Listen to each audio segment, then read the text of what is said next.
desk right now, I could probably be asleep and dreaming in 5 minutes flat. I'm sure most of you can relate to this feeling. I mean, come on, we're all college kids.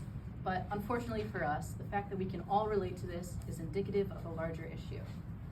The United States is in the midst of a sleep epidemic.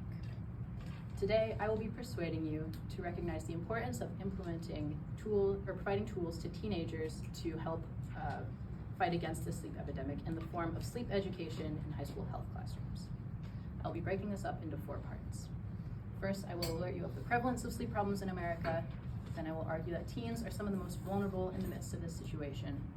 Then I will convince you of the problematic system in place right now and conclude by urging you to facilitate changes in your own life and the lives of others. You may be wondering why this is such a big issue. I mean, sure, getting a good night's sleep is important, but things can't be that bad, right? Well, the health of the United States population is in jeopardy because we are uneducated on the prevalence and symptoms of sleep disorders and sleep problems. According to a 2011 entry to the Centers for Disease Control and Prevention's Morbidity and Mortality Weekly Report, 35.5% of American adults are sleep deprived.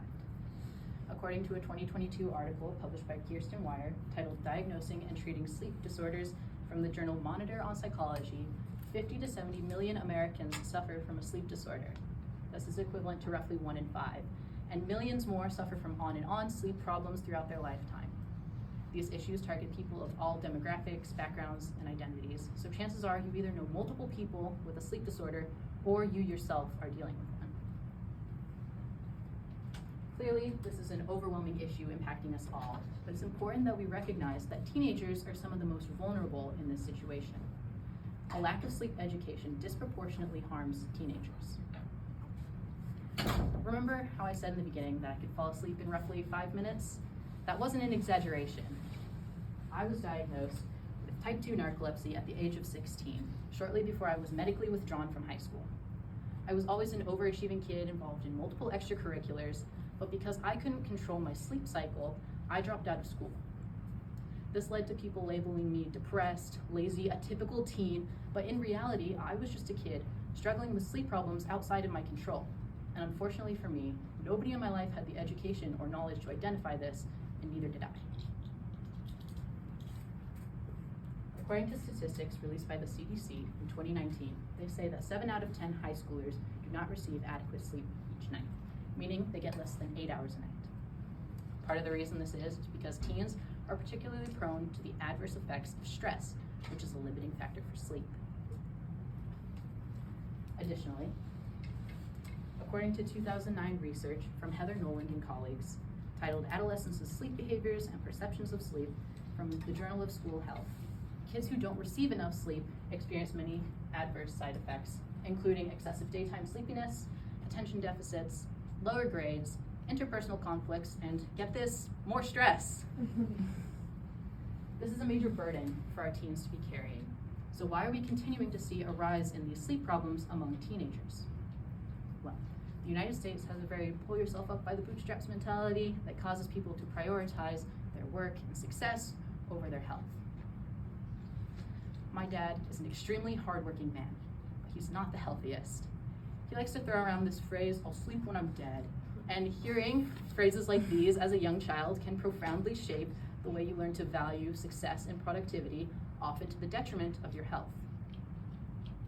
Pressures to get the highest grades, the highest salaries, make the biggest changes in society ultimately place unnecessary pressures on us to find more time in the day to accomplish these things, which often means sacrificing sleep. So far, I've argued the prevalence of this issue, why teens are some of the most vulnerable, and why this problem seems to persist. But there is hope. We can decrease the harmful side effects of the sleep epidemic by supporting the implementation of sleep education units in high school health classrooms. There's actually evidence that this works.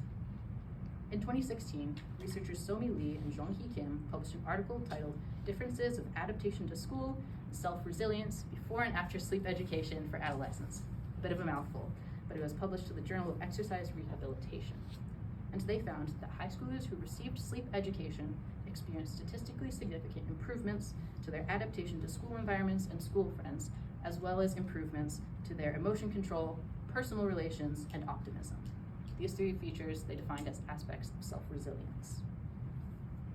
With this knowledge, it's important that we as parents, community members, and former teens make our voices heard that these are valuable lessons that need to be taught in health classrooms.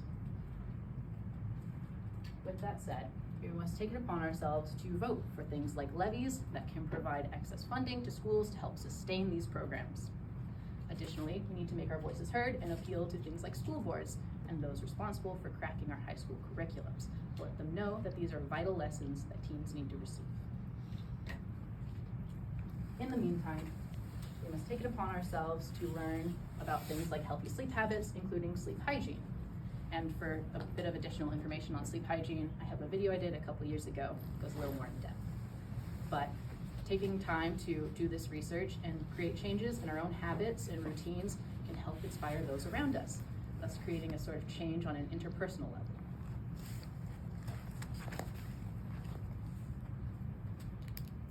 Today, I have persuaded you why the implementation of sleep education in high school health classrooms is imperative. I began by alerting you of the prevalence of sleep problems in America. Then I argued how and why teenagers are so vulnerable due to stereotypes and societal pressures. Then I convinced you of the problems in our current system, leading people to be less likely to have positive relationships with sleep, and concluded by urging you to take action, whether it be through your vote, your voice, or your voluntary education.